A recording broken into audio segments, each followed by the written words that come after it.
Hai guys, kembali lagi di YouTube channel aku, Nesias. Di video kali ini kita akan belajar PKN kelas 8 semester 2, yaitu tentang Sumpah Pemuda dalam Bingkai Bhinneka Tunggal Ika.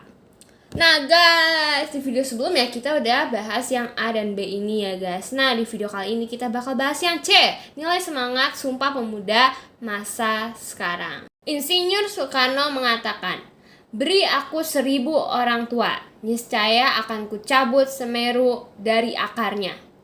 Beri aku 10 pemuda, niscaya akan kuguncangkan dunia." Nah guys, maksud 10 ini bukan jumlah 10 pemuda guys, tapi ini merupakan gambaran betapa dahsyatnya apa yang bisa dilakukan oleh pemuda dalam perubahan. Pemuda adalah mereka yang memiliki keinginan kuat, semangat tinggi, cita-cita yang digantungkan di bintang, memiliki semangat yang terus berkobar. Pemuda adalah mereka yang memiliki cita-cita dan bersungguh-sungguh untuk mewujudkannya. Pemuda adalah mereka yang terus melakukan perubahan mulai dari perubahan diri, keluarga, masyarakat, bangsa, dan negara. Nah guys, menurut Undang-Undang Nomor 40 Tahun 2009, pemuda adalah Pasal 1 Ayat 1, pemuda adalah warga negara Indonesia yang memasuki periode penting pertumbuhan dan perkembangan yang berusia 16 tahun sampai 30 tahun.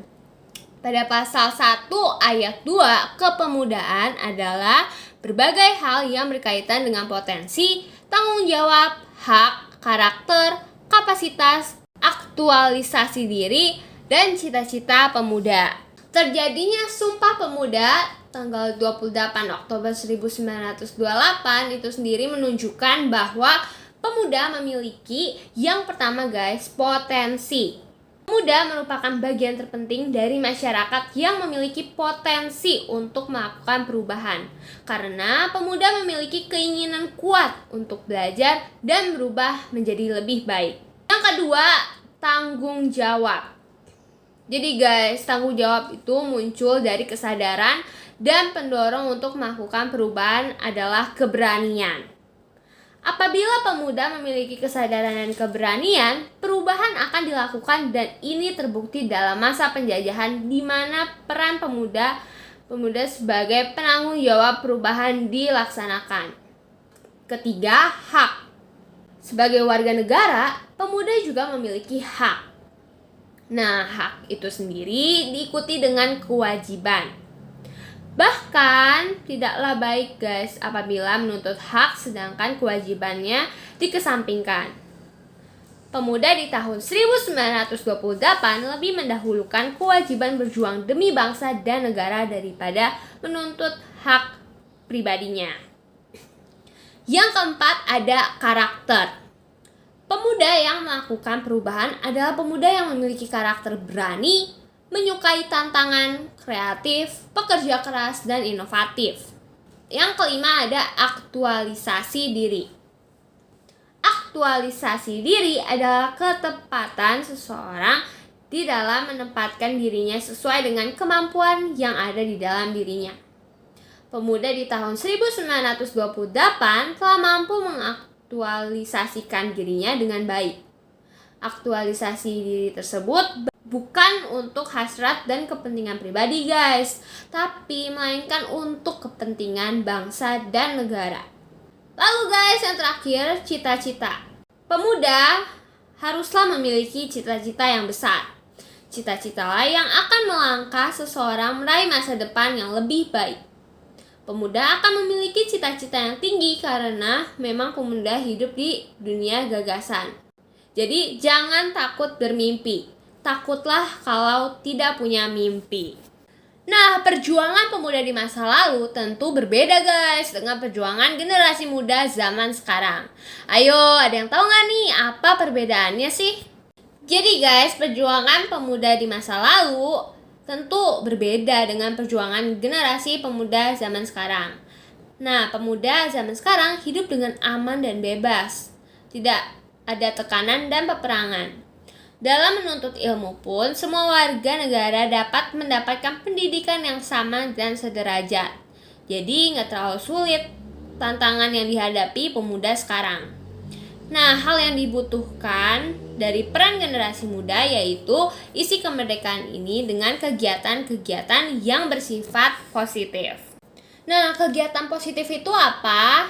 Kalau kita sebagai pelajar tentunya belajar ya guys. Atau sisi lainnya kita juga bisa ikut organisasi di sekolah seperti PMR, terus juga OSIS, Pramuka, dan Paskibra, dan yang lain-lain. Oh iya, pemuda juga perlu memahami simbol-simbol negara dan bagaimana memperlakukan simbol-simbol negara.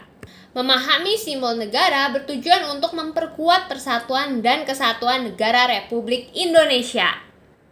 Kalau kalian tahu nggak sih simbol negara kita ini apa aja? Nah, simbol-simbol negara di Indonesia menurut Undang-Undang Nomor 24 Tahun 2009, yang pertama ada bendera, yang kedua ada bahasa, yang ketiga ada lambang negara, dan yang keempat ada lagu kebangsaan. Jangan lupa diingat ya guys. Nah, ini guys yang pertama, simbol negara kita adalah bendera merah putih. Bendera negara yang dikibarkan pada Proklamasi Kemerdekaan Indonesia 17 Agustus 1945 di Jalan Pegangsaan Timur nomor 56 Jakarta disebut bendera pusaka Sang Saka Merah Putih. Bendera pusaka Sang Saka Merah Putih disimpan dan dipelihara di Monumen Nasional Jakarta. Yang kedua, simbolnya adalah bahasa Indonesia. Bahasa Indonesia dinyatakan sebagai bahasa resmi negara dalam pasal 36 UUD NKRI 1945. Bersumber dari bahasa yang diikrarkan dalam Sumpah Pemuda 28 Oktober 1928. Bahasa Indonesia berfungsi sebagai jati diri bangsa, kebanggaan nasional, sarana pemersatu berbagai suku bangsa, serta komunikasi antar daerah dan antar budaya daerah. Ketiga, simbol negara kita adalah lambang negara kita guys, yaitu burung Garuda.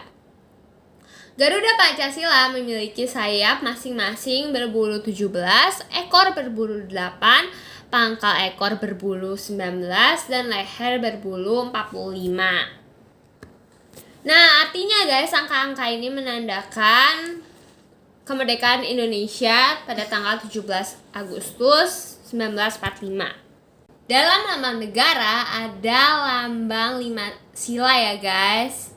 Sila yang pertama lambangnya itu bintang, sila kedua rantai, sila ketiga pohon beringin, sila keempat kepala banteng, dan sila kelima padi dan kapas. Simbol yang terakhir adalah lagu kebangsaan negara, yaitu apa guys? Indonesia Raya yang diciptakan oleh W.R. Supratman. Oke guys, yuk kita refleksi diri, renungkan sejenak. Apa yang sudah kamu pelajari?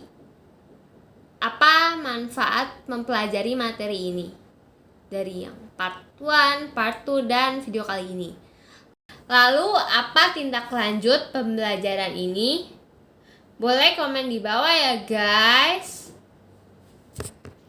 Oke guys, segitu dulu video aku hari ini. Terima kasih sudah menonton. Jangan lupa untuk di like, comment, share, and subscribe. And see you guys in the next video. Bye!